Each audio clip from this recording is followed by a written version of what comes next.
പെണ്ണുണ്ടെങ്കിൽ ആ പെണ്ണിനെ കുറിച്ചിട്ടാണ് അല്ലാഹുവിന്റെ ഹബീബ് പറയുന്നത് അൽ വദൂദ്.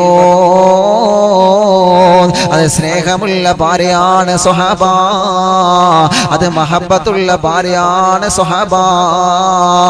പിന്നെ ഈമാനുള്ള ഉമ്മമാരെ, നിങ്ങളെ ഭർത്താവിനെ നിങ്ങൾ ആത്മാർത്ഥമായിട്ടാണോ സ്നേഹിക്കുന്നത്? നിങ്ങളെ ഭർത്താവിനെ നിങ്ങൾ ആത്മാർത്ഥമായിട്ടാണോ സ്നേഹിക്കുന്നത്?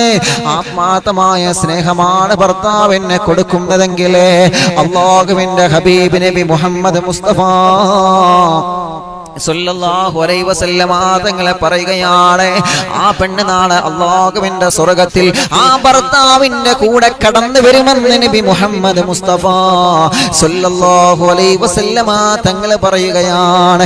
ഓരോ ഭർത്താക്കന്മാരോടും അല്ലാഹുവിന്റെ ഹബീബ് പറയുകയാണ്, ഇതൊരു ഭർത്താവിന്റെ അടയാളം തന്നെയാണ്. ഭാര്യ